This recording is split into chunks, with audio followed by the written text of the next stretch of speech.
Ralston ducked behind the neon-pulsating boulder, synthetic dirt crunching beneath synthetic boots, and wondered, not for the first time, why the hell the universe had it in for him.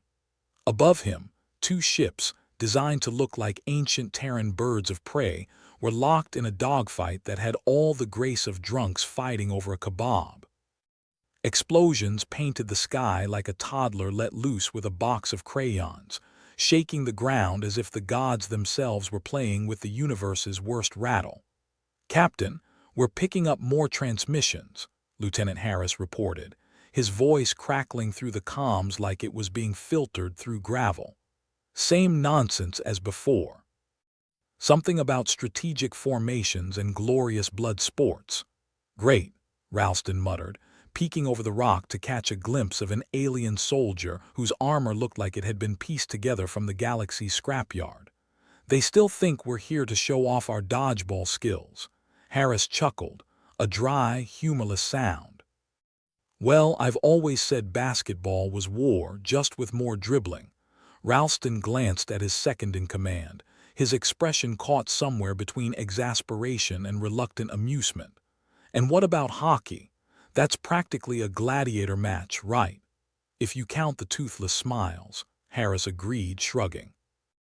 "But I don't think this lot are the type to appreciate the finer intricacies of a hat trick," Ralston sighed, his breath misting in the cool digital air. "Figures. We get first contact and they think we're gladiators. Maybe this is karma for all those bloody pay-per-view events." "You mean the ones where two idiots punch each other in the face until someone falls over?" Harris asked with mock seriousness. "The very same." Ralston chuckled dryly, then gestured to the alien troops advancing, seemingly oblivious to the concept of personal space or tactics. "So what's next? We invite them to a Super Bowl." "Too many rules," Harris replied immediately, as if he'd given it serious thought. "Though I bet they'd enjoy a good halftime show." He paused, looking thoughtful. "Might need to dial down the wardrobe malfunctions, though." Ralston shook his head, still bemused by the absurdity of it all. "Right, let's get back to the task at hand. We still need to figure out why these clowns are convinced we invited them to the Battle of the Bands." A sudden flash lit up the horizon, followed by a boom that made Ralston's teeth rattle in his head. He winced, feeling the vibrations in his bones. The aliens were getting serious, and here he was stuck in a glorified virtual reality game because some interstellar brat couldn't tell the difference between ESPN and CNN. "Let's make a run for the comm tower," Ralston suggested, pointing to a structure that looked more like a novelty oversized antennae than a military installation. Harris nodded, pulling his weapon close. "You lead." "I've got your back, boss."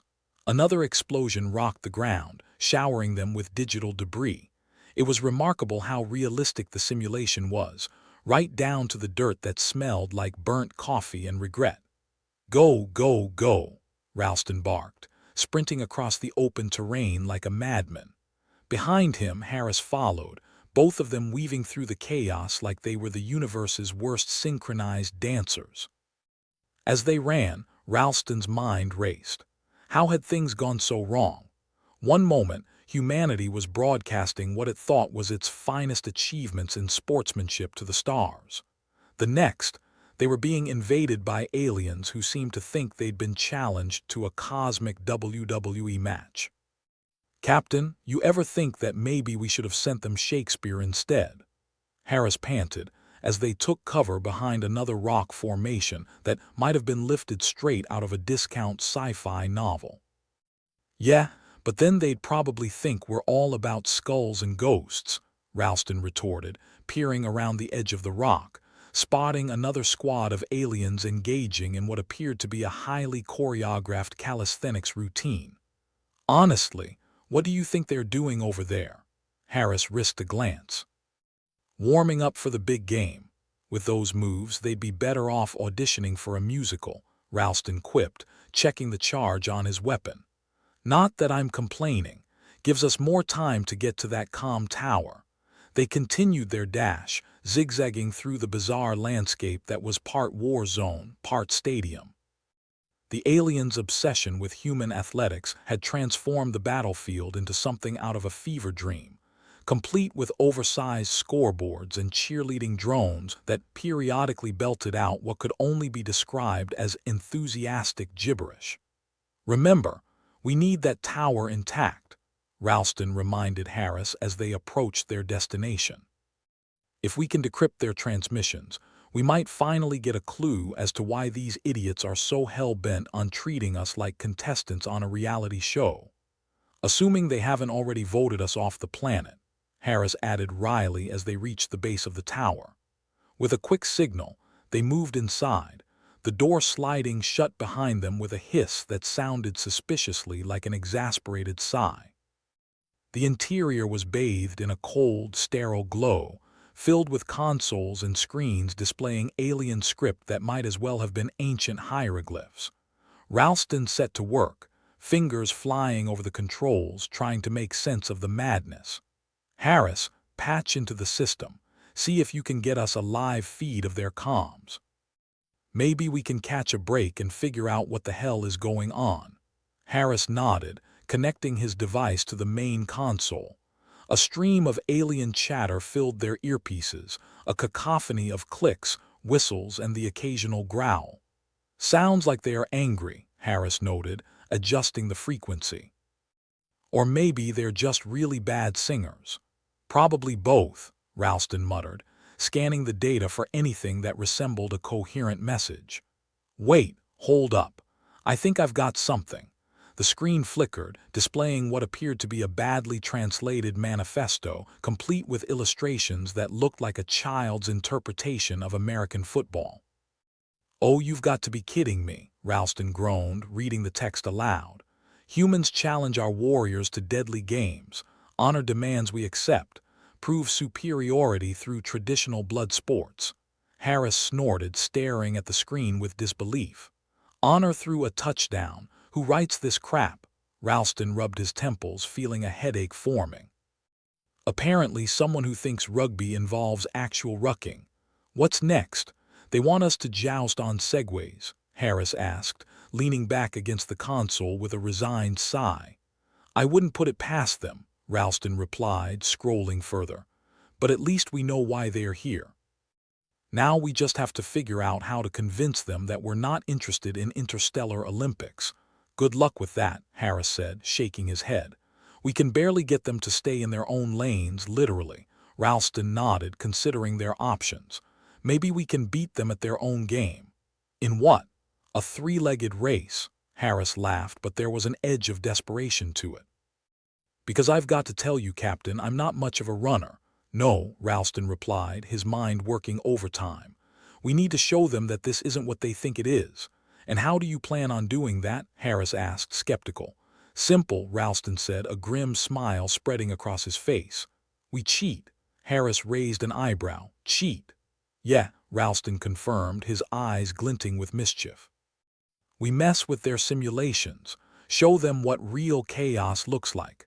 "Could get messy," Harris warned, though his tone suggested he was warming to the idea. "Messy is our specialty," Ralston replied, already plotting their next move.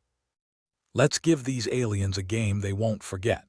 As they set to work, manipulating the controls to tweak the parameters of the virtual battlefield, Ralston felt a glimmer of hope for the first time since this whole mess started. Maybe, just maybe, they could turn this disaster into a victory. A small one, sure, but in a universe that seemed determined to throw them curveballs, he'd take what he could get. "Ready, Harris?" Ralston asked, his hands poised over the console. Harris grinned, a wicked gleam in his eyes. "Let's show these aliens what humanity is really made of." And with that, they unleashed chaos upon the Dreamscape, determined to rewrite the rules of the game. Ralston was elbow-deep in the console, trying to rewire the Dreamscape's insanity into something he could at least pretend was under control, when the comms crackled to life. "Captain," piped up Lena, their resident strategist, with the enthusiasm of a cat at a dog show. "We're picking up some chatter. And by chatter, I mean a lot of alien voices yelling over each other like it's a mating call Ior at the intergalactic pub." "Great. Just what we need, Ralston replied, dropping another wire that sparked like an angry firefly. Is everyone on this planet allergic to clarity? Harris, meanwhile, was trying not to laugh. Maybe they're just embracing the chaos, boss. Like us? Not sure embracing is the right word, Ralston muttered, glancing back at the console, which was now displaying an array of symbols that looked suspiciously like angry emojis. Hey, Captain, Lena continued, you might want to know that Jax has been poking around the code. He says it's less simulation and more like a really aggressive reality TV show. Ralston snorted. Great. So we're the stars of Survivor, Alien Edition. What's next, a tribal council? More like a gladiator arena, Harris cut in, raising an eyebrow. And I gotta say, I'm not loving our chances without a few more weapons or at least a decent pair of running shoes. Ralston kicked the console and swore as something that might have been important clattered to the ground. Get Jax on the line. If he's our tech genius, maybe he can explain how we turn this nightmare off. Jax's face popped up on a nearby screen, looking a bit too smug for someone caught in a crossfire of angry alien fantasies. Captain, he greeted, leaning back in his chair with a nonchalance that made Ralston want to strangle him through the display. Seems you've found yourself in a bit of a pickle. Oh, you think, Ralston snapped. Tell me you've got something useful. And no, I don't mean another way to fry my brain with alien noise. Useful? Sure, Jax replied, tapping at his keyboard with the kind of focus usually reserved for championship gaming. Turns out this dreamscape is like a big sandbox. The aliens are running it like a game, but here's the kicker, that's not the worst of it. Do tell, Ralston said, sarcasm coloring his tone. Because I'd hate to think we're just stuck in a bad sitcom. Jax grinned. Well, while I was digging around, guess what I found? Evidence of a little cloning issue back home, courtesy of our government's finest. Ralston blinked, momentarily stunned. Wait, are you telling me that back on Earth they're knocking off copies of us like some kind of interstellar photocopier? Pretty much, Jax replied, unflappable. And it seems like our alien friends might have caught wind of it. They think we're trying to build an army by sending them signals of Earth's greatest hits. Harris snorted. So in their galaxy-sized brains, sending them footage of basketball is a declaration of war. Looks like it, Lena chimed in. They think we're recruiting, and this cluster of a battlefield is their way of counter-recruiting, I guess.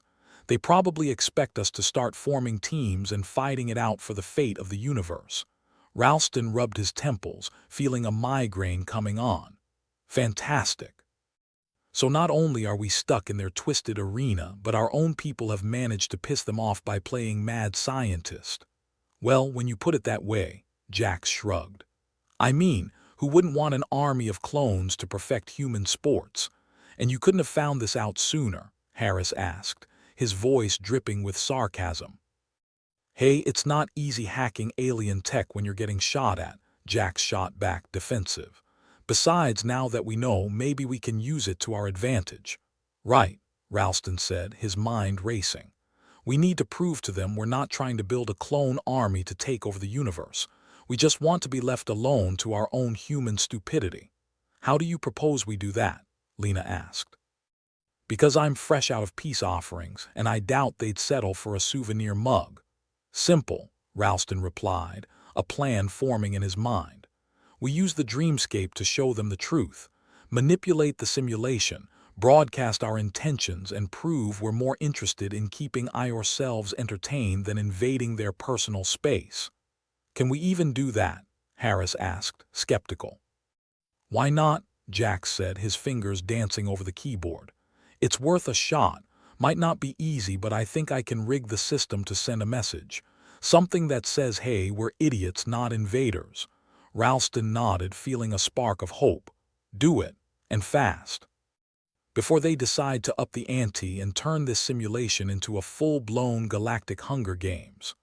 On it, Jax replied, diving into the code with a concentration that spoke volumes about his confidence or lack of survival instinct. Meanwhile, Ralston turned his attention back to Lena and Harris. We need to keep the aliens distracted. Make sure they don't realize what we're up to until it's too late, Lena nodded. I can figure something out. Maybe lead them on a wild goose chase or two. Whatever it takes, Ralston agreed. Just keep them off our backs long enough for Jax to work his magic. Harris grinned, checking his weapon. Guess it's time to teach these aliens what a good old-fashioned Earth diversion looks like. Exactly, Ralston said, as another explosion shook the tower, rattling the screens and knocking over a stack of alien tomes that looked suspiciously like instruction manuals for the universe's worst board game. All right, let's get to it, Ralston ordered. And remember, we're not just fighting for ourselves, we're fighting for humanity's right to screw up in peace. With that, they set off, each with their tasks to complete.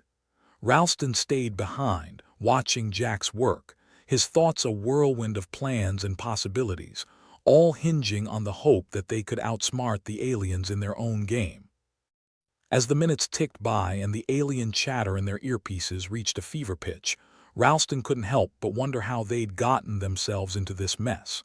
But then again, when your life was an endless series of cosmic pratfalls, it seemed fitting that the universe had finally decided to turn their lives into a literal game.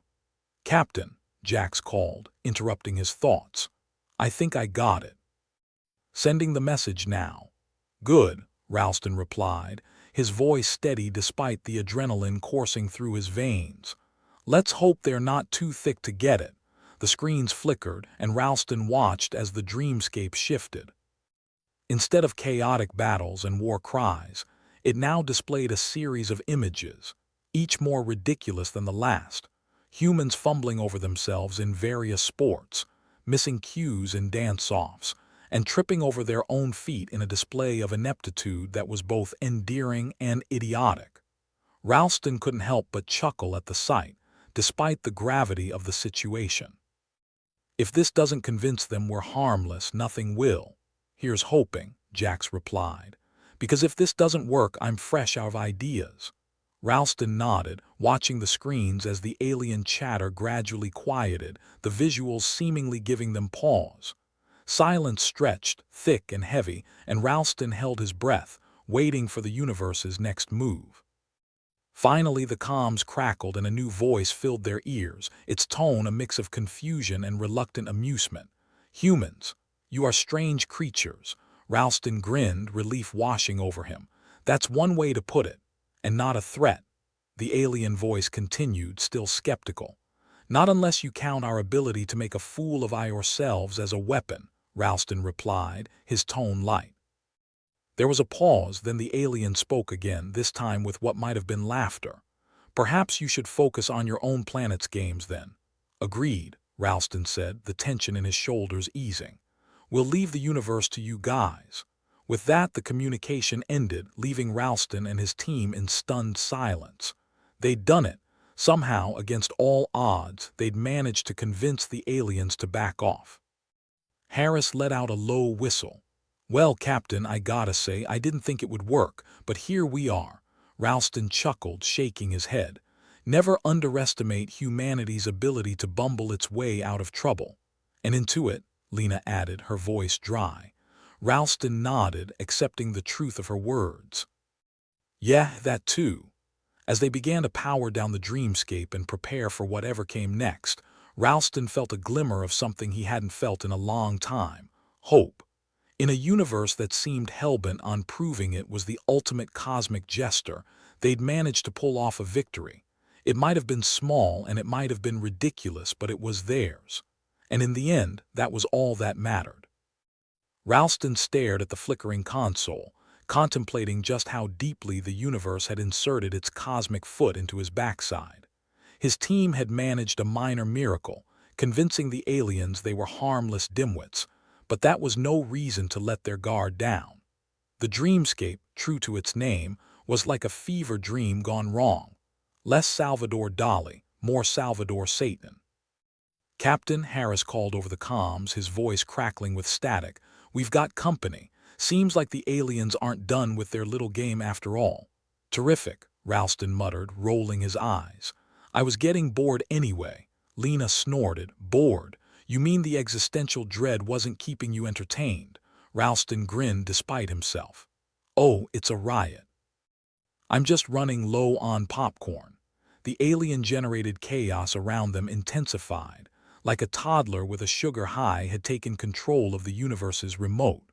The sky was now streaked with neon colors, and the ships, reflecting someone's twisted idea of prehistoric Earth birds, zipped around with all the grace of drunken elephants.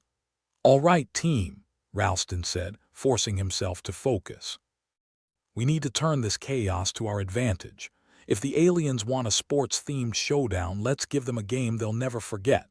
"Like what?" Harris asked, ducking behind a neon-pulsating boulder as a ship's laser scorched the landscape. "Last I checked, we're fresh out of referees."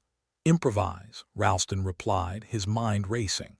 "Remember what Jack said, this dreamscape is a sandbox. We can manipulate it. Use our Earth sports to confuse them. They're expecting order strategy. Let's give them chaos." "Chaos?" Lena echoed, a wicked gleam in her eye. "I can work with that," Ralston nodded. "Good. Think of the most absurd strategies from Earth sports. Things that make no sense. We can't outfight them, but we can sure as hell out-weird them." The team got to work, each member tapping into their inner lunatic. Harris sprinted through the battlefield, zigzagging like a rugby player with a vendetta against straight lines. Lena took to the skies in one of the ships, executing corkscrews and loop-de-loops that would have made acrobatic pilots nauseous. Meanwhile, Ralston fiddled with the console, trying to amplify their chaos-crafting efforts. He sent out signals through the dreamscape, projecting images of Earth sports' most notorious plays. The Malice at the Palace, the butt fumble, and the Hand of God incident all made appearances, each more confusing than the last. Jax, ever the tech wizard, was in his element. "Captain, I'm rerouting power from redundant systems," he reported, fingers flying over keys. "We've got a small window to make an impression. If we can keep their sensors overloaded with nonsense, they'll have no choice but to back off." "Overload them with nonsense. Sounds like a philosophy for life," Ralston replied, punching in commands. "Let's keep them guessing." The dreamscape responded to their efforts, echoing with Earth's greatest sports debacles. The aliens, expecting orderly combat, were instead met with a barrage of insanity.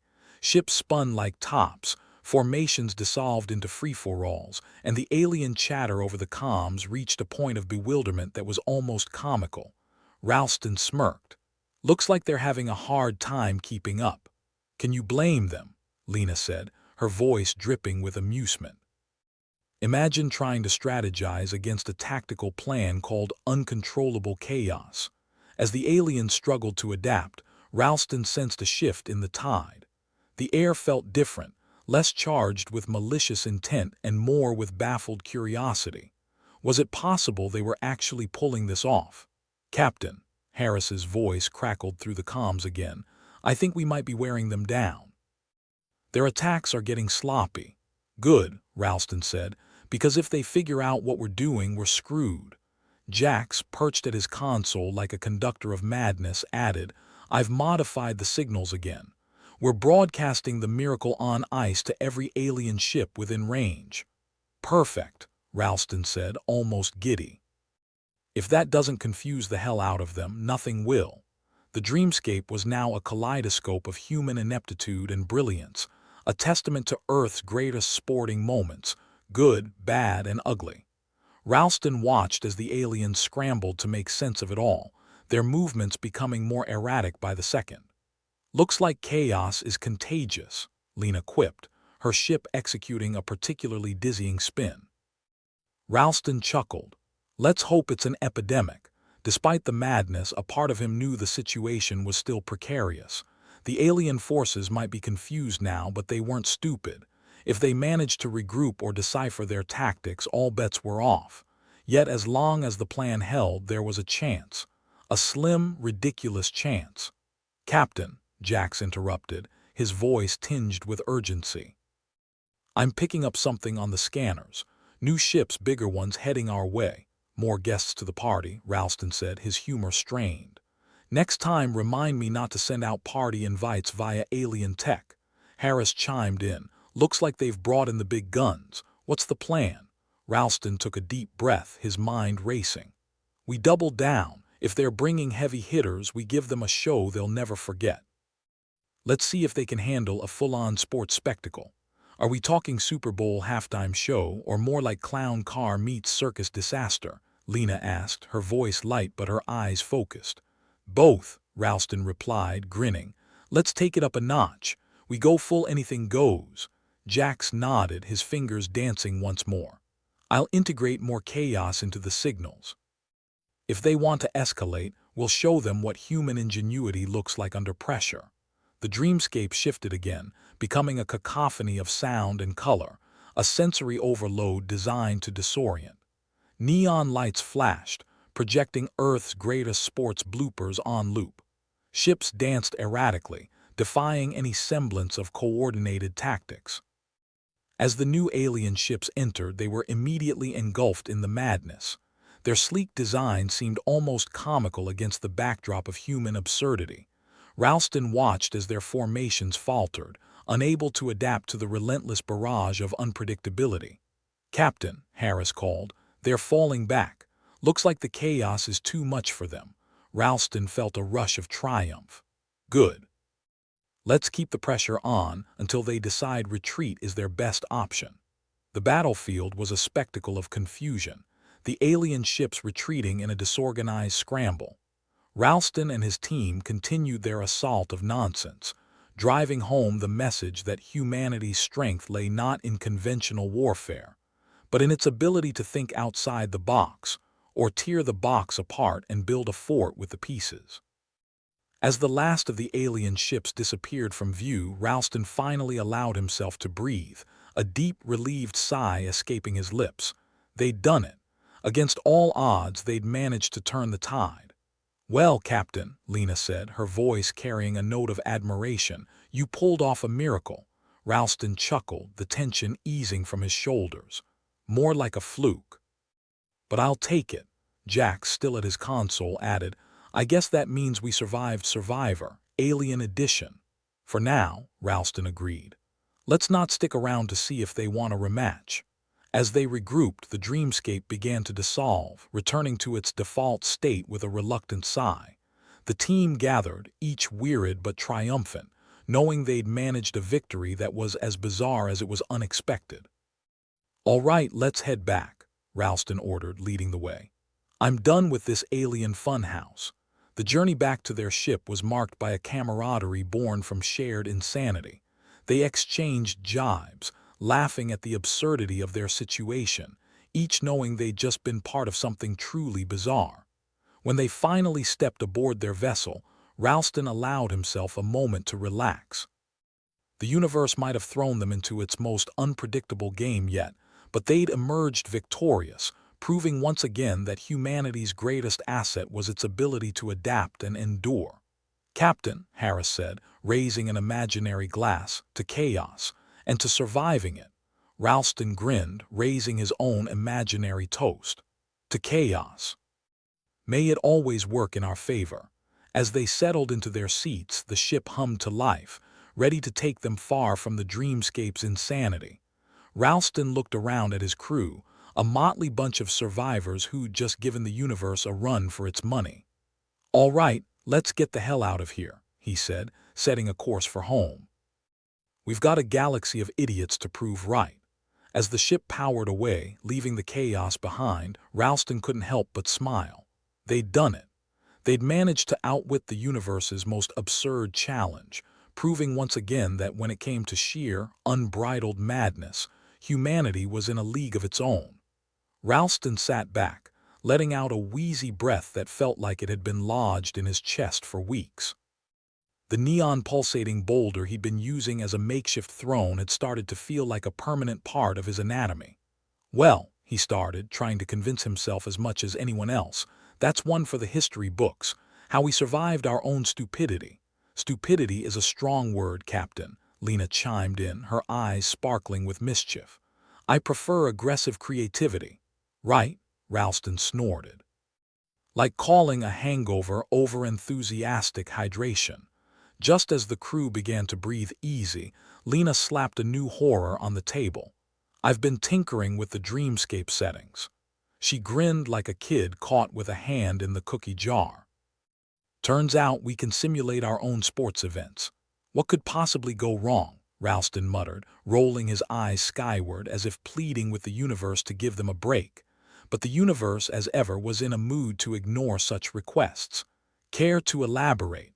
Harris's voice crackled over the comms, sounding halfway between curious and horrified. Lena shrugged. "Think of it like a video game.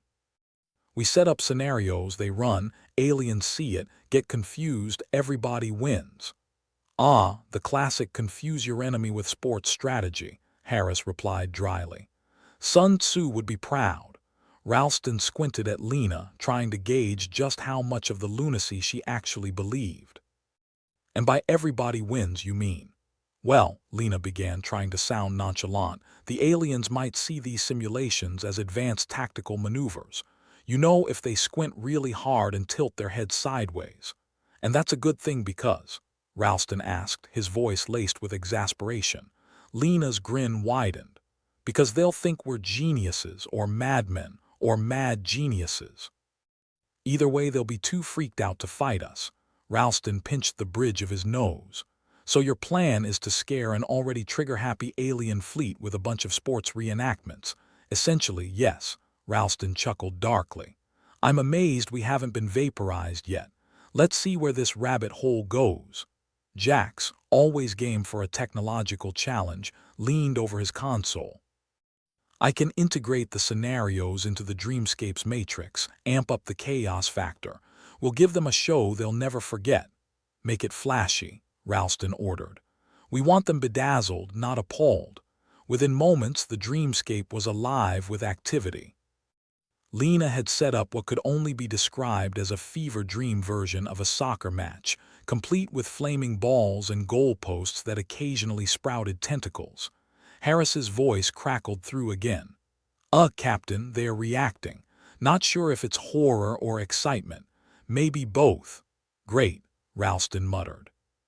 "We've stumbled upon the intergalactic version of a horror comedy." As the soccer match continued in its chaotic glory, alien ships began a curious transformation.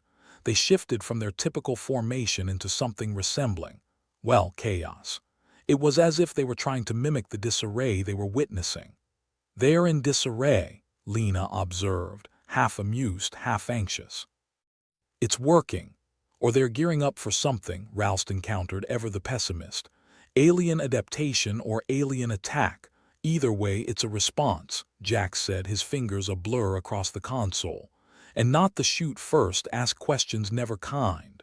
Ralston leaned in, eyes narrowing at the screens. "Keep an eye on that. If they decide to go full contact, I want to know." Jax nodded, but there was a hint of mischief in his eyes. "Captain, if they are interpreting this as warfare, we might need a bigger playbook." "Already on it," Lena said, a devilish gleam in her eye. "I've got a montage queued up. Rugby, American football, even some wrestling. They'll be so confused they won't know which way is up." Ralston let out a low whistle. "If our ancestors could see us now, they'd probably either cheer or slap us silly." The Dreamscape shifted again, morphing into a bizarre blend of sports madness. Alien ships hesitated, twitched, and then, to Ralston's horror, they mirrored these fantastical sports maneuvers with alarming precision. "Well," Harris's voice came through, an undertone of panic creeping in, "they've taken the bait, Captain." "But it seems they're using it as a buffet." Ralston's brow furrowed. "Great. We've taught the aliens how to play extreme dodgeball and they're loving it." "Captain," Jax interrupted, urgency in his voice. "There's a spike in their energy readings. They're gearing up for something big." "And here I thought we were the only ones capable of overkill," Ralston quipped. Lena's expression faltered. "So maybe I overestimated our ability to out-nonsense them." Ralston rubbed his temples. "No use crying over spilled chaos, Lena. Let's pivot." "Plan?" Harris asked, though a hint of defeat lingered. "Simple," Ralston declared. "We outlast them. Jax, keep flooding their systems with simulations. If they want war games, we'll give them the whole damn Olympics." Jax nodded, setting the simulations to maximum. The dreamscape flickered, leaping between simulated events faster than a caffeine-fueled channel surfer. Every wild twist added another layer to the insanity. "Captain," Harris's voice returned, strained but determined, "they're pulling back." "Looks like the buffet was too much for them to swallow." "Good," Ralston replied, relief laced with disbelief. "Let's hope they choke on the leftovers." Lena looked over at him, a smirk playing on her lips. "We survived, again." "Yeah," Ralston agreed, still baffled. "Just your average day in space, dodging death by soccer ball." The crew shared a laugh, a rare moment of levity in the madness. For a second they dared to believe they'd weathered the worst of it, until inevitably the universe remembered its vendetta. "Captain," Jack said, his eyes glued to the console. "Incoming message from the aliens. It's a challenge."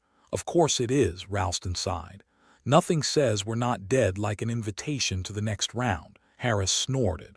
"So what's the plan this time? Interpretive dance-offs?" Ralston grinned wryly. "I was thinking more along the lines of extreme hide-and-seek. Everyone loves a classic."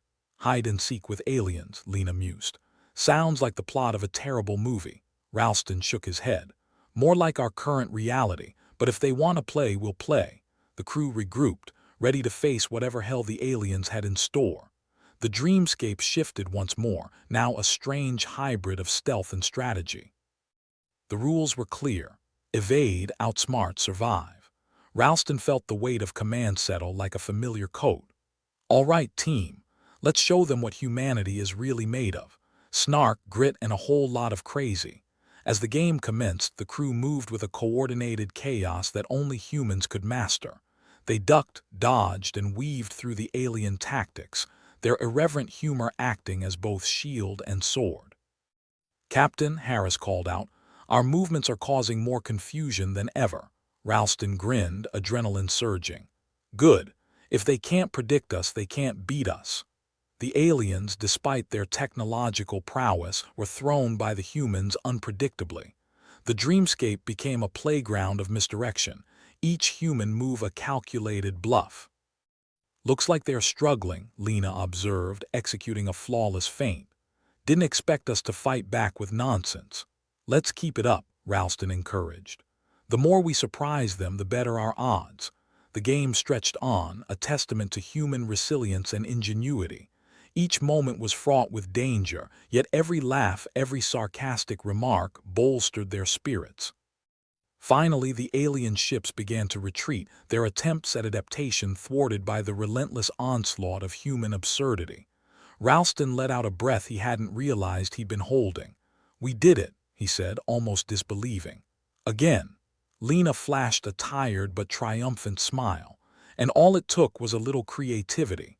Ralston chuckled, nodding. "And a whole lot of insanity." As they regrouped, the dreamscape began to dissolve once more, the tension lifting like a morning mist. They'd survived another round in the universe's most unpredictable game, proving once again that when it came to sheer, unbridled madness, humanity was in a league of its own. Ralston slouched against the neon-pulsating boulder, contemplating whether the universe had a grudge against him, or if it was just perpetually hungover and cranky. Either way, the sky was still a chaotic mess of alien ships doing their best interpretation of a modern art installation, one with far too many explosions and screaming. The dreamscape wasn't doing much better. What had started as a semi-coherent sports showdown now looked like the fevered hallucinations of a game designer on a bender. The crew was on the verge of exhaustion, their adrenaline reserves drying up faster than a water hole on a desert planet. "Captain, we're sinking." Harris's voice crackled over the comms like a bad transmission from a soap opera. The dreamscape's giving way and morale's circling the drain like a goldfish on a bad day.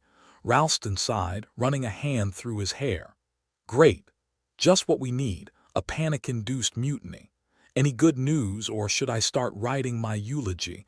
"Jax might have something," Harris replied, "but it's a long shot, like trying to hit a bullseye blindfolded." While on a roller coaster, Ralston pushed off the boulder and headed toward the makeshift command center, where Jax was hunched over his console like a mad scientist, savoring his latest creation. The flickering lights cast an eerie glow on his face, giving him the look of someone who just discovered fire for the first time. "Tell me you've got something," Ralston said, leaning in close enough to smell the stale coffee on Jax's breath. Jax tapped the screen with a flourish, as if unveiling a masterpiece. "Buried deep in the code, I found a failsafe. A sort of emergency override, and the catch," Ralston asked, because nothing was ever straightforward, especially not on this ship. "It might expose the cloning situation," Jax admitted, scratching the back of his neck.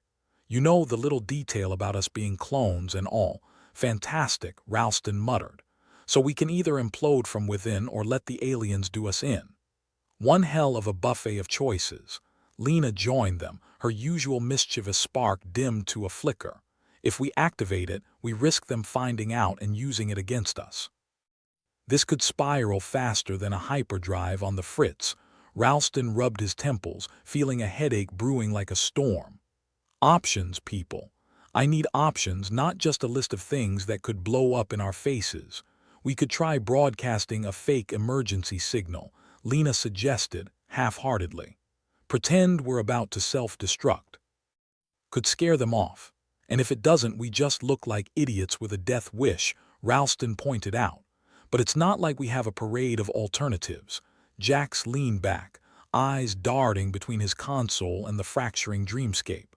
"The failsafe might give us control over the Dreamscape again. Maybe not long, but enough to fake them out." Ralston considered it. "And if the cloning gets out, then we're the galaxy's punchline," Lena said. "But we've been that before, haven't we?" Ralston couldn't argue with that. "All right, Jax. Hit the button. Let's see if we can salvage this mess, or if we're signing up for our own personal apocalypse." Jax's fingers danced across the keys, a performance of digital desperation. The Dreamscape flickered ominously, as if contemplating whether to cooperate or go on strike. "Brace yourselves," Jax warned. "This could get ugly." The Dreamscape shuddered, its chaotic elements wrenching themselves into something resembling order. For a brief moment, Ralston thought they might actually pull it off. Then the ship lurched violently, nearly dumping him onto the floor. Captain Harris's voice came through, strained but still clinging to a thread of humor. "We've got something. Not sure what, but it's loud and very, very bright." Ralston gripped the edge of the console. "Details, Harris. I need more than sensory overload." "Looks like we've triggered a feedback loop," Jax said, eyes glued to the screens. "It's broadcasting the Dreamscape's chaos back at them, amplified 100-fold. So we're weaponizing our own chaos," Lena said, a glimmer of hope in her voice. "Desperation's cousin, right?" Ralston nodded slowly, watching as the alien ships faltered, their formations breaking under the pressure of the amplified assault. "If this works," Ralston said, a wry smile tugging at his lips, "we might just get out of this with our skins intact. Or we'll fry ourselves in the process," Lena replied, though her tone was more teasing than fearful. Ralston shrugged. "Better than sitting here and waiting for them to turn us into space debris."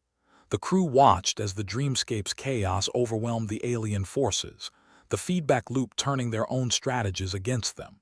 Each maneuver, each burst of confusion was mirrored back with twice the intensity.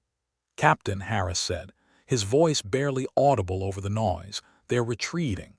Ralston exhaled slowly, relief and disbelief mingling. "We did it. We actually did it."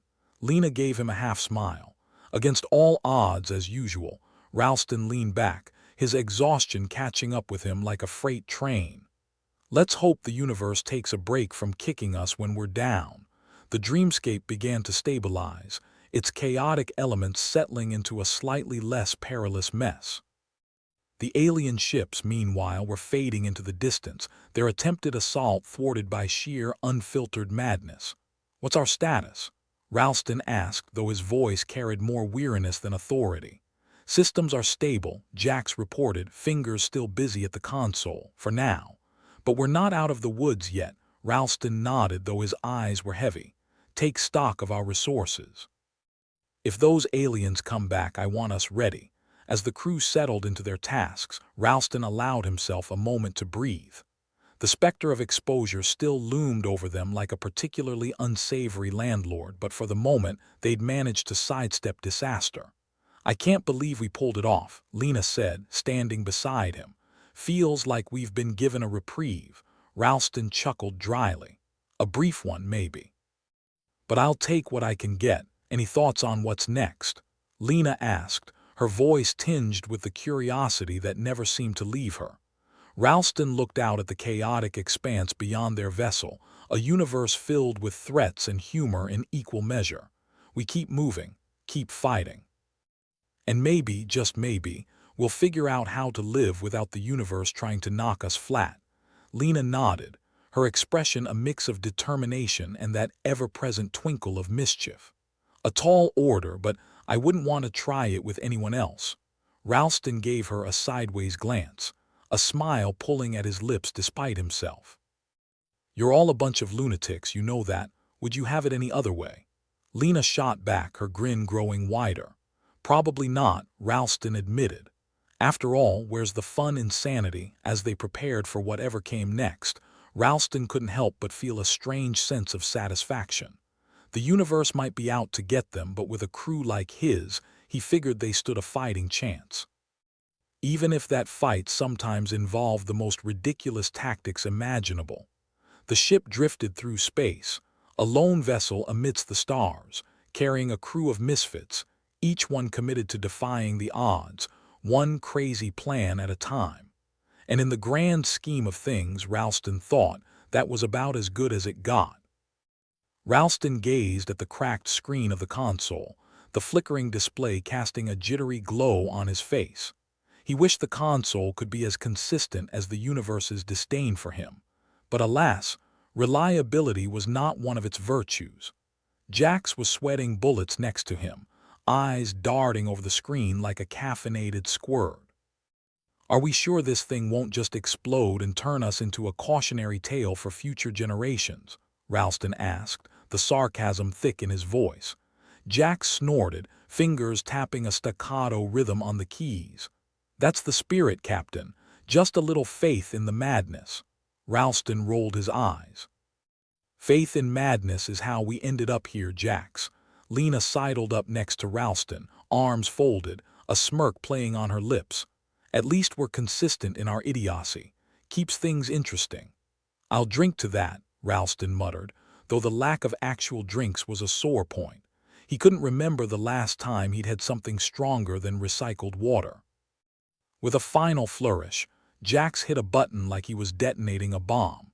The dreamscape's chaos stuttered, flickered, then morphed into something less like a fever dream and more like, well, a slightly less chaotic fever dream. The alien ships hesitated, like bullies unsure if they'd just been punched back or if their victim had merely twitched involuntarily. Okay, we've got their attention, Jax announced, as if declaring they'd just won the lottery. A lottery where the prize was possibly not dying. Attention's great, Lena said, but what's plan B?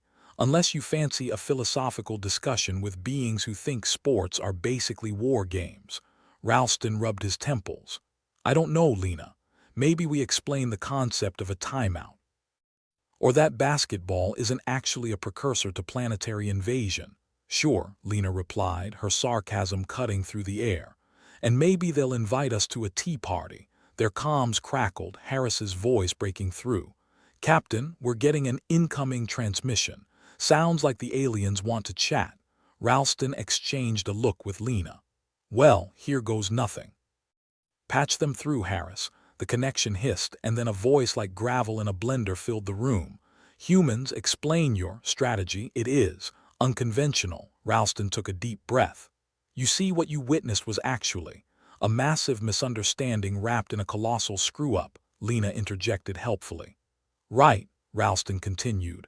A misunderstanding. We were improvising using what we know.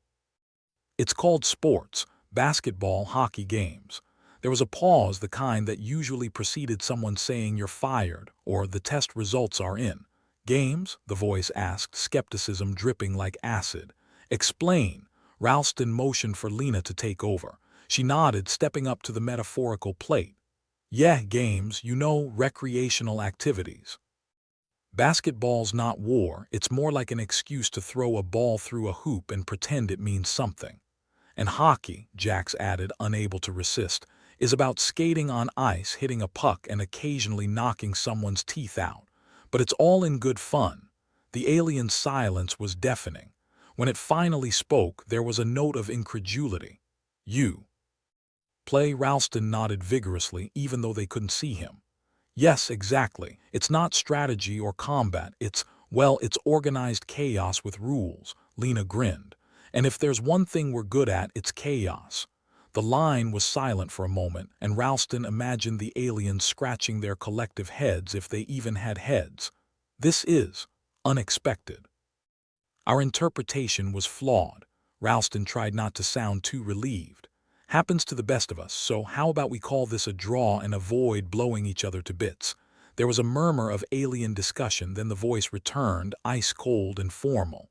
A trial by combat, your method of negotiation is intriguing. We propose a contest, a game. Ralston blinked. You want to play a game to settle this? Like for keeps, indeed. A trial by combat. We will engage in your basketball. Jax let out a low whistle. Well, didn't see that one coming. Lena raised an eyebrow. So you guys have a court lying around, or are we improvising?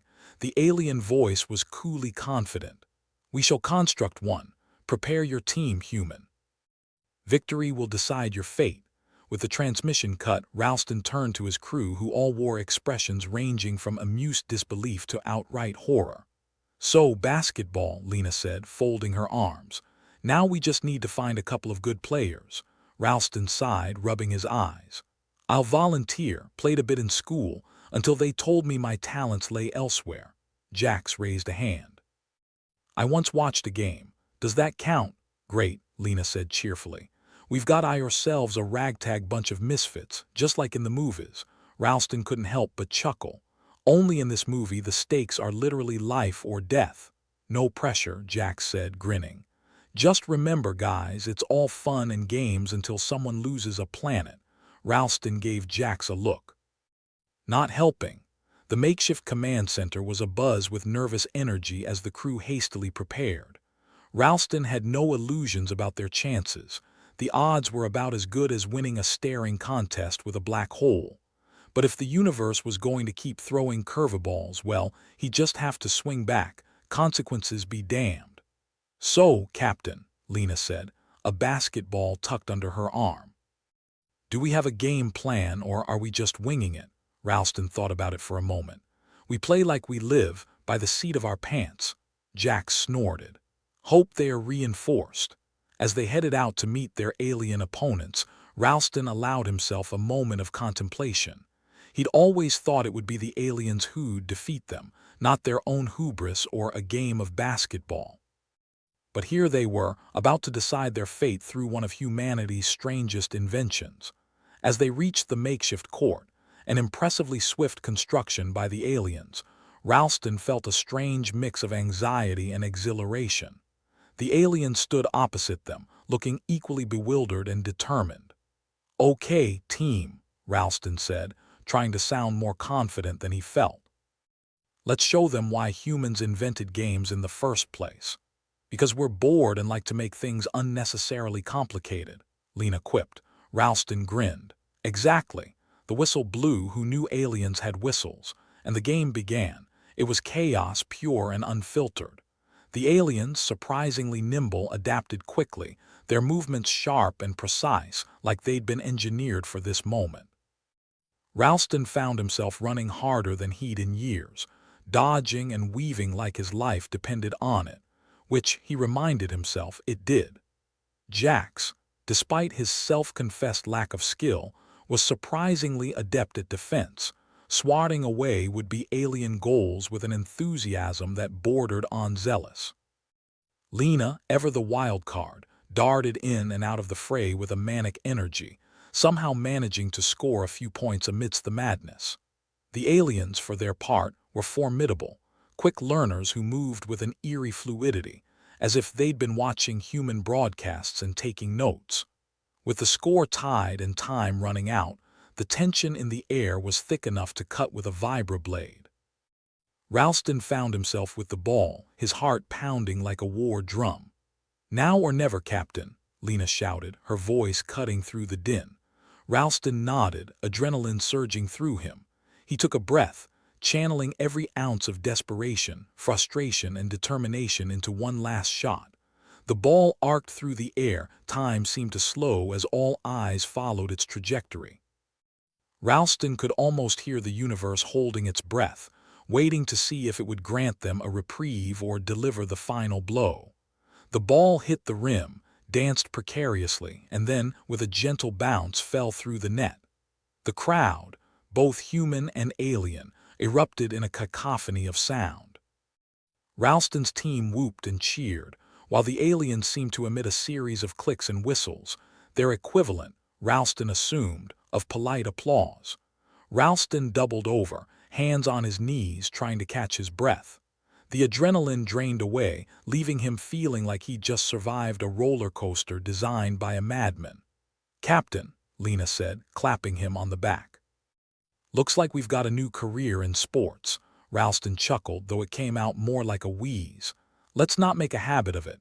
The alien leader approached, their expression inscrutable. "Humans, you have proven inventive." Ralston straightened up, trying not to look too relieved. "Glad we could entertain." The alien inclined their head. "We shall honor the terms." "Peace for now." Ralston nodded, a tired but genuine smile spreading across his face. "Peace sounds good."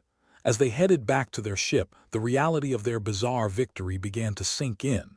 They'd managed to stave off disaster, at least for now, with nothing more than a game invented to keep people from going stir-crazy. "Well," Jack said, stretching his arms. "Looks like we bought ourselves some time." Lena grinned, her eyes twinkling with mischief. "And all it took was playing ball with aliens."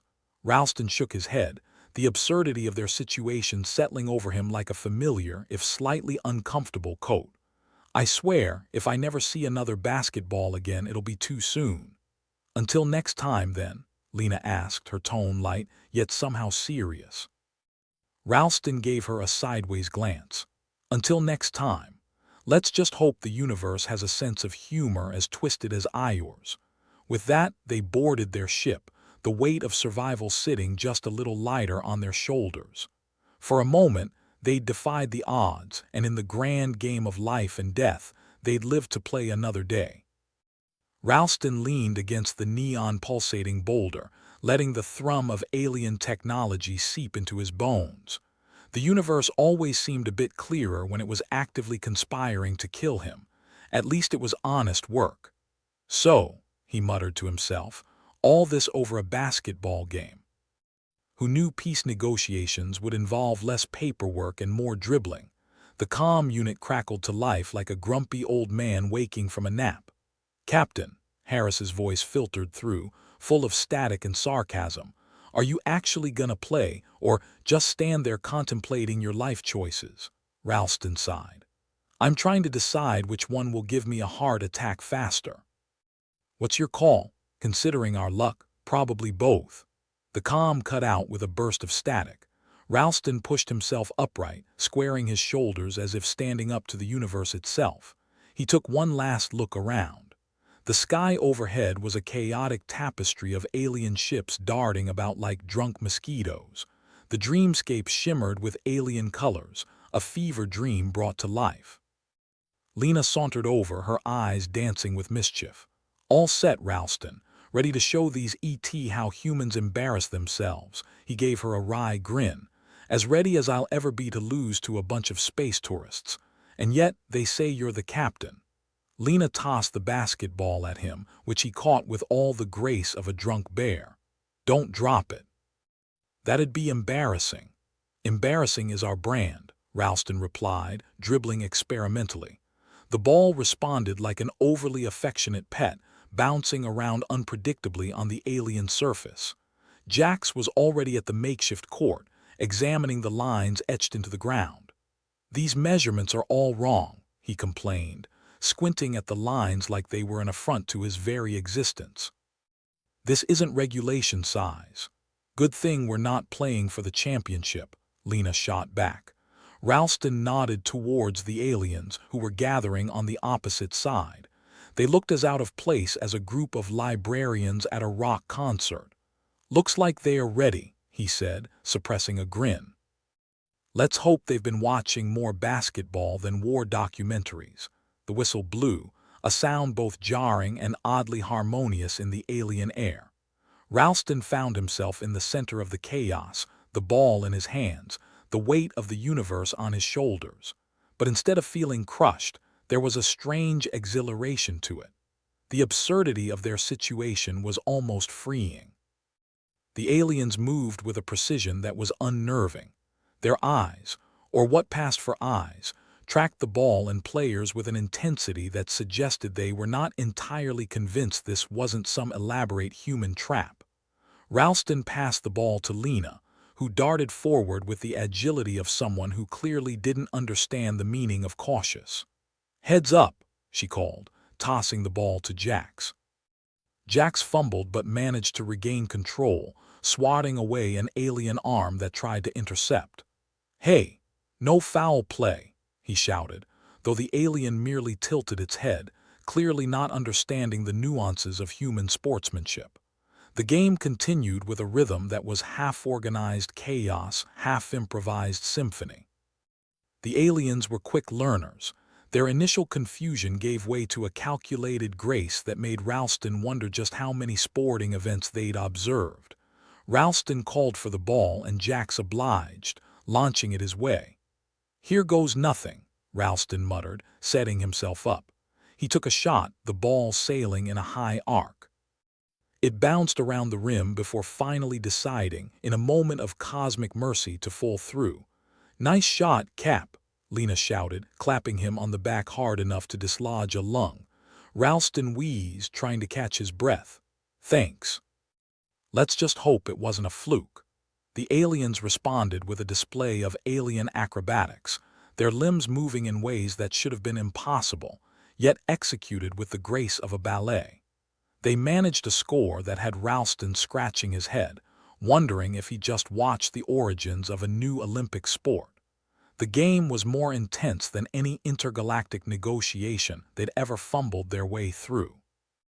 The scoreboard, a hastily constructed hologram that flickered ominously, ticked over slowly as the minutes dragged into eternity. Sweat dripped down Ralston's face, his muscles protesting the unaccustomed exertion. But amidst the exhaustion, there was a palpable shift in the air. The aliens, despite their initial confusion, seemed to be enjoying themselves. Ralston could almost see the realization dawning on them. This wasn't about strategy or warfare. It was about movement, expression, and something as close to fun as you could get when your life was on the line. The crowd of aliens, there had to be a better collective name than that, emitted a series of clicks and whistles with each human maneuver, their equivalent of cheers and jeers. Ralston couldn't help but smile. They were getting it. Slowly but surely. "Hey, Ralston," Lena called, pointing at the scoreboard. "Looks like we're in the lead." Ralston barely had time to process the information before an alien, who'd apparently decided that fair play was overrated, lunged at him. Ralston dodged, narrowly avoiding a collision that would have left him flatter than a pancake under a steamroller. "Watch it," Jax shouted, intercepting the ball and launching it down court to Lena, who took the opportunity to score with a shot that defied all logic. The alien team regrouped, their movements more fluid, more coordinated. For a brief moment, Ralston wondered if they were telepathically communicating, plotting their next move with a precision humans could only dream of. With only a few minutes left on the clock, the score was tied. Tension hung in the air like a thunderstorm about to break, and Ralston found himself in possession of the ball once more. "Time to shine, Captain," Lena cheered, her voice loud enough to cut through the chaos. Ralston took a deep breath. The universe seemed to hold its breath with him. Then with a burst of determination, he sprinted forward, dodging alien defenders with a grace he didn't know he possessed. The hoop loomed above him, a promise of victory and a reprieve. Ralston jumped, the ball leaving his hands, flying through the air in what felt like slow motion. It sailed through the net, a perfect shot, and the crowd erupted. Aliens and humans alike cheered, a sound that echoed through the dreamscape, reverberating off the neon boulders. Ralston landed, panting, every muscle screaming in protest but grinning like a lunatic. "We did it!" Jax yelled, punching the air. The alien leader approached, its expression unreadable yet somehow satisfied. "Humans," it said, inclining its head. "You have shown us something unexpected. This game, it is a display and expression of your culture." Ralston nodded, still catching his breath. "Yeah, we're full of surprises." The alien leader considered him for a moment. "Your method of conflict resolution is unorthodox, but it has merit. We shall honor our agreement." Ralston felt a weight lift from his shoulders. "Glad to hear it." "Peace sounds a lot better than mutual destruction." Lena clapped him on the back again, though this time with less force. "Looks like you bought us some time, Ralston. Who knew all those wasted hours in school would pay off?" "Let's not get ahead of ourselves," Ralston replied, though he couldn't keep the smile from his face. "Besides, now the universe expects us to be basketball champions on top of everything else." The alien leader raised a hand, signaling the end of the game. "We shall depart. But know this, humans, we will be watching." Ralston nodded, understanding the weight behind those words. "And we'll be ready." As the aliens withdrew, the makeshift court began to disassemble, leaving the humans standing amidst the remnants of their bizarre triumph. Ralston surveyed the aftermath, his mind still reeling from the absurdity of it all. "Well," Lena said, breaking the silence, "that was something." Ralston chuckled, already feeling the exhaustion creeping in. "Something we'll probably never forget or live down." Jax joined them, looking equally worn but pleased. "We should celebrate," he suggested. "If nothing else, we've earned a break." Ralston agreed, feeling a rare moment of camaraderie with his crew. They'd faced the impossible and come out on the other side. "Sounds like a plan. Let's get back to the ship. I'm sure the universe has more surprises in store." As they made their way back, Ralston couldn't shake the feeling of accomplishment, however fleeting it might be. They'd done the impossible, bridged a gap between species through something as simple and complex as a game. And for once, the universe had given them a win, however small. Maybe, just maybe, they were starting to turn the tide in their favor. But knowing their luck, Ralston would keep his guard up. After all, in this universe, peace was just another game waiting to be played. Ralston stood amidst the aftermath of their bizarre basketball diplomacy, the surreal landscape fading into something like normality. Well, normality for a crew whose survival depended on playing sports with aliens who had limbs that bent in every direction like some kind of intergalactic yoga instructors. "Peace through athletics," Ralston muttered under his breath. "Who would have thought?" Lena sidled up to him, still bouncing on the balls of her feet. "Hey, if all negotiations were this fun, maybe politicians would get off their asses and do some real work." "You mean get off their asses and dribble?" Ralston quirked an eyebrow, his voice soaked in sarcasm. Jax joined them, wiping sweat and alien dust off his brow. "We actually pulled it off. I thought for sure we were going to end up on someone's lunch menu." Ralston nodded, the adrenaline finally starting to ebb. "Well, I guess we gave them a taste of human ingenuity, even if it was more last-ditch than strategic genius." Lieutenant Harris's voice crackled through the comms unit, cutting through the post-game days. "Captain, sensors are picking up a withdrawal pattern. Looks like the aliens are keeping their word." "Good to know someone is," Ralston replied, aware of the tangled mess waiting for them back on Earth. "Let's get back to the ship. I'm sure they'll miss us if we don't show up for the inevitable PR disaster." As they trudged back, Lena glanced sideways at him. "You think they'll roll out the red carpet this time?" "Oh, I'm sure there'll be red. Just not the carpet kind," Ralston quipped. "They'll want to know how we didn't manage to get ourselves blown up." Upon reaching their ship, Ralston paused for a last look at the clearing sky. The alien crafts were pulling back, their graceful arcs a reminder of just how thin the veneer of peace was.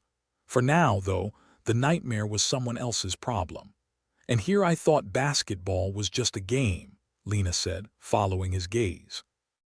It was a game, Ralston agreed, just with a side of life-or-death stakes.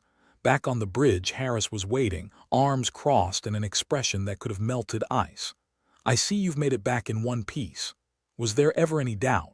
Lena shot back, with a grin that would have charmed the devil himself.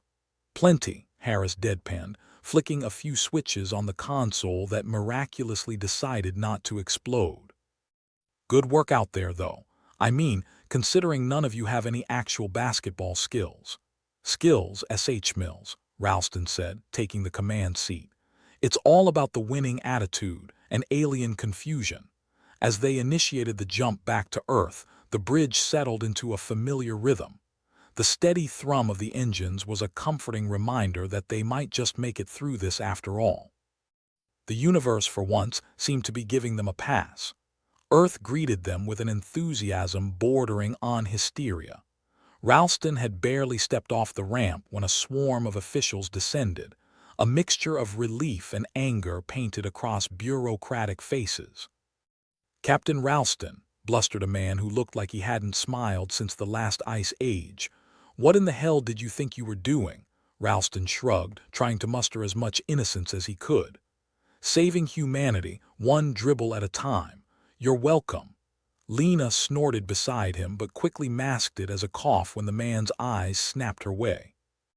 The officials ushered them into a makeshift debriefing room, a sterile chamber where optimism went to die.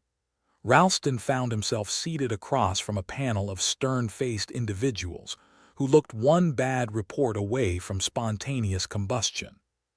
"So, you engaged in unsanctioned contact with an unidentified alien species, initiated unapproved conflict resolution tactics, and somehow avoided a galactic incident," droned one of the panelists, ticking each point off like an executioner reading last rites.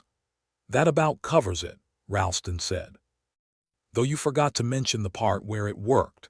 A few of the panelists shifted uncomfortably, clearly not used to outcomes they hadn't predicted or controlled. "You do realize," another panelist started, "that this sets a precedent. Aliens playing basketball as a form of diplomacy."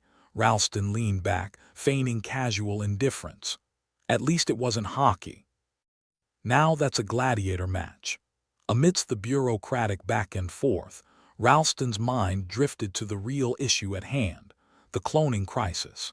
The emergency override buried within their systems could expose every dubious choice humanity had made in the name of survival, choices that now felt as precarious as their unexpected victory. The meeting concluded with the kind of vague assurances that only encouraged more problems in the future. Ralston left the room with a lingering dread that the universe hadn't finished with them yet. Back aboard the ship, the crew gathered in the mess hall, a communal space that reeked of synthetic coffee and misplaced optimism. Jax and Lena were already entrenched in a game of cards, while Harris leaned against the wall, arms crossed in his perpetual expression of skepticism. "What's next, Captain?" Jax asked, not looking up from his hand. Ralston considered the question, the weight of their situation pressing down like an unwelcome guest. "We're going to have to deal with the cloning issue. It's not going to solve itself." "Well, that's optimistic," Harris remarked dryly.